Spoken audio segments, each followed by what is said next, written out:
जय Hind defence lovers. आज की टॉप हेडलाइंस कुछ इस प्रकार है। चाइनीज आर्मी ने इंडियन आर्मी को वापस सौंपा भारतीय युवक। बीएसएफ की सर्विस में इंडक्ट हुई 3 खास स्वदेशी वेसल्स। AIRA इंडियन आर्मी के लिए भारत में स्वदेशी तौर पर बनाएगी डिफेंस रोबोट्स। स्पेस एक्स का रॉकेट भारत के चंद्रयान 2 ऑर्बिटर के लिए बना खतरा। और साउथ चाइना सी में क्रैश हुए अमेरिका के F-35 फाइटर के मलबे को ढूंढ रहा है चीन।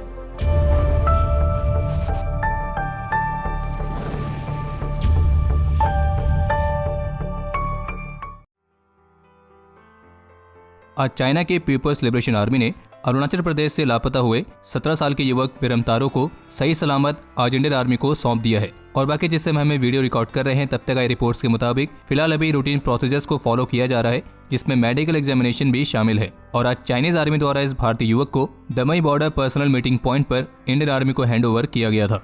इसके अलावा एक महत्वपूर्ण अपडेट ये सामने आया है, जिसमें हिंदुस्तान टाइम्स की तरफ से एक रिपोर्ट जारी की गई है और इस रिपोर्ट में कुछ ऑफिशियल्स के हवाले से बताया गया है कि इस महीने के अंत तक इंडियन आर्मी में कई टॉप लेवल की नियुक्ति हो सकती है। और इनमें से 3 नई नियुक्ति के बारे में तो स्पष्ट हो ही चुका है, जिनमें एक है इंडियन आर्मी के नए वाइस चीफ, इंडियन आर्मी के नए नॉर्थन आर्मी कमांडर और इंडियन आर्मी की नए ईस्टर्न आर्मी कमांडर। लेकिन फिलहाल अभी भी स्पष्ट नहीं हो पाया है कि भारत के अगले चीफ ऑफ डिफेंस स्टाफ कौन होने वाले हैं। कल जहां एक तरफ पूरे देश ने 73वें गणतंत्र दिवस को सेलिब्रेट किया, तो वहीं दूसरी तरफ भारत के मैरीटाइम बॉर्डर्स को और भी सुरक्षित करने के उद्देश्य के साथ 3 नई फ्लोटिंग बॉर्डर आउटपोस्ट वेसल्स को इंडक्ट किया गया है। और बीएसएफ के लिए ऑर्डर की गई इस तरह की 9 वेसल्स में से ये इन वेसल्स का दूसरा लॉट है। और इन वेसल्स की सबसे खास बात यह है कि इन्हें बीएसएफ के लिए स्वदेशी तौर पर ही कोची शिपयार्ड लिमिटेड द्वारा ही बनाया गया है। और जबकि इसको लेकर ANI न्यूज एजेंसी के साथ बात करते हुए बीएसएफ के एक सीनियर ऑफिसर का कहना था कि जो ये फ्लोटिंग बॉर्डर आउटपोस्ट वेसल्स हैं, ये हमारे मैरीटाइम बॉर्डर्स को सुरक्षित रखने में एक बेहद ही महत्वपूर्ण भूमिका निभाती हैं और ये पानी में हमारी सीमाओं को भी चिन्हित करने में मदद करती है। और इतना नहीं बल्कि बीएसएफ ऑफिशियल के मुताबिक ये जो वेसल्स हैं, ये फास्ट पेट्रोल बोट्स के बेड़े के लिए एक फ्लोटिंग बेस की तरह काम करेंगी और इनकी मदद से छोटी बोट्स को पेट्रोल, ड्रिंकिंग वाटर ये सब सप्लाई करने में मदद मिलती है और इन्हें भारत की पूर्वी और पश्चिमी दोनों ही सीमाओं पर तैनात किया जाएगा। और भारत में ही स्वदेशी तौर पर बनाई गई ये floating border outpost vessels Pakistan और बांग्लादेश के साथ लगने वाली सीमाओं पर हमारे लिए एक स्ट्रेटेजिक बेस स्टेशंस की तरह काम करेंगी। और इस तरह की 3 वेसल्स का जो पहला लॉट था वो पिछले साल ही बीएसएफ को डिलीवर किया गया है और अब जो बाकी की 3 वेसल्स हैं वो भी जल्द ही डिलीवर की जाएंगी। और कल जो ये 3 वेसल्स इंडक्ट की गई हैं तो उनको मिलाकर बीएसएफ की फ्लीट में इस तरह की टोटल 12 वेसल्स अभी तक हो चुकी हैं। गणतंत्र दिवस की शाम को Hyderabad based all India robotics association, short form में आप कह सकते हैं AIRA, तो इस कंपनी की तरफ से उनके एक नई मेक इन इंडिया प्रोजेक्ट की अनाउंसमेंट की गई है और जिसमें स्वदेशी तौर पर बनाए गए डिफेंस रोबोट्स की मैन्युफैक्चरिंग को लॉन्च करने की बात शामिल है। और कंपनी के सीनियर ऑफिशियल का कहना है कि उनकी कंपनी का उद्देश्य है भारत में रोबोटिक बिजनेस अपॉर्चुनिटीज को सपोर्ट करना, नर्चर करना और क्रिएट करना। और ये all India robotics association robotic enterprises का एक not for profit trade body है, जो कि इस तरह की देश में अपनी पहली है और अब ये भारत में स्वदेशी तौर पर डिफेंस रोबोट्स को बनाने वाले हैं। और कंपनी का यह भी कहना है कि वे अपने रोबोट का औपचारिक रूप से इसी साल 15 अगस्त के दिन खुलासा करेंगे और ये वो रोबोट होगा जो भारत को समर्पित होगा। और कंपनी का उद्देश्य है इस तरह के कुछ रोबोट्स को विकसित करना और फिर उन्हें टेस्टिंग के लिए भेजना। और अगर वे टेस्टिंग में अपने आप को साबित करते हैं और इफेक्टिव पाए जाते हैं तो फिर इंडियन आर्मी की जरूरत के हिसाब से उनकी और भी मैन्युफैक्चरिंग की जाएगी। और इसके अलावा एक और महत्वपूर्ण अपडेट है और वो ये है कि आज औपचारिक रूप से टाटा ग्रुप ने एयर इंडिया के मैनेजमेंट और कंट्रोल को टेक ओवर कर लिया है। वैसे हमारे ओपिनियन में तो एयर इंडिया को टाटा ग्रुप को देना एक बहुत अच्छा फैसला है, लेकिन इस पर आप क्या सोचते हैं अपने विचार कमेंट सेक्शन में शेयर करना ना भूलें।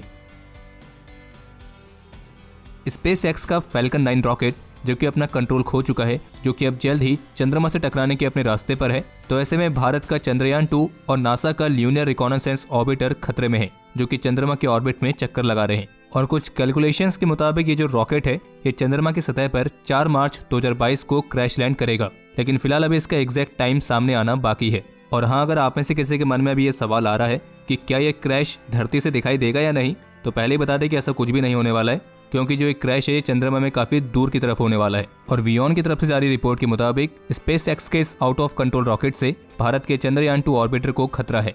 और बाकी आगे बढ़ने से पहले अगर आपको यहाँ तक वीडियो पसंद आ गई है तो वीडियो को लाइक जरूर कर दें। और अगर आपने अभी तक हमारे टेलीग्राम चैनल को ज्वाइन नहीं किया है तो वीडियो के डिस्क्रिप्शन में आपको हमारे ऑफिशियल टेलीग्राम का लिंक मिल जाएगा, आप वहां जाकर भी हमें ज्वाइन कर सकते हैं। कल जम्मू कश्मीर के शोपियां में भारत के फोर्सेस और आतंकियों के बीच एक मुठभेड़ होने की रिपोर्ट सामने आई थी और इस मामले पर टाइम्स नाउ की तरफ से जारी की गई रिपोर्ट के मुताबिक इस मुठभेड़ में हमारे 3 सोल्जर्स घायल हुए हैं और फिलहाल अभी ऑफिशियल्स की तरफ से इस पर अपडेट आना बाकी है। इसके अलावा एक महत्वपूर्ण अपडेट ये सामने आया है कि भारत के डिफेंस PSU BEL ने हाइपेरियन ग्लोबल ग्रुप के साथ एक कॉन्ट्रैक्ट साइन किया है। और जानकारी के लिए आपको बता दें कि जो ये हाइपेरियन ग्लोबल ग्रुप है ये यूएस में स्थित एक इंफ्रास्ट्रक्चर टेलीकम्युनिकेशन डिस्ट्रीब्यूशन कंपनी है और इस कॉन्ट्रैक्ट के तहत BEL करीब $73 मिलियन तक की कीमत वाले IoT डिवाइसेस को सप्लाई करने वाली है। और वैसे आपको बता दें कि जो ये इंटरनेट ऑफ थिंग्स डिवाइसेस हैं यानी कि जो ये IoT डिवाइसेस हैं इसमें कई सारी चीज़ें आती हैं जैसे कि सेंसर्स, एक्चुएटर्स, कुछ मशीन्स, ये सब चीज़ें। बाकी इसके अलावा एक अपडेट ये भी सामने आया है कि अभी जो साउथ चाइना सी में अमेरिका का F-35C फाइटर जेट दुर्घटनाग्रस्त हुआ था तो इस फाइटर के मलबे को तलाशने का जो कार्य है वो तेजी से जारी है। लेकिन आपको जानकर हैरानी होगी कि इस काम में अमेरिका ही नहीं बल्कि चीन भी लगा हुआ है और चीन द्वारा ये कोशिश किए जाने के पीछे का एक ही कारण हो सकता है और वो है अमेरिका के F-35 फाइटर में इस्तेमाल होने वाली एडवांस टेक्नोलॉजी। और वैसे भी चीन इस बात को माने या ना माने लेकिन चीन खुद इस बात को अच्छे तरीके से जानता है कि उसकी जो so called 5th generation fighter वाली टेक्नोलॉजी है वो सिर्फ नाम की 5th जनरेशन है। और शायद एक कारण ये भी है कि चीन पूरे दिलो जान से F-35 के मलबे को ढूंढने में लगा हुआ है। और बाकी अगर आपको इस तरह के और भी इंटरेस्टिंग इंटरनेशनल डिफेंस अपडेट्स चाहिए तो उसके लिए आप हमारे डिफेंस इनसाइट चैनल को फॉलो कर सकते हैं जिसका लिंक आपको वीडियो के डिस्क्रिप्शन में मिल जाएगा।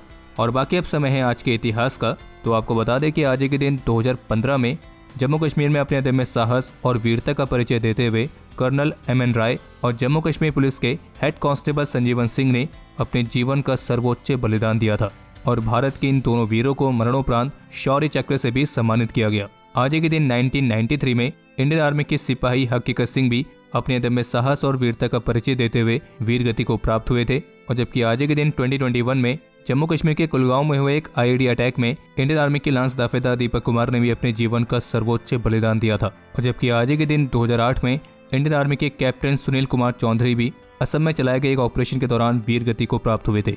और बाकी आज का ही वो दिन है जब 1996 में भारत की पृथ्वी मिसाइल को सबसे पहले टेस्ट किया गया था। और अब समय है आज के टॉप 3 कमेंट्स का जो ये रहे आपकी स्क्रीन पर।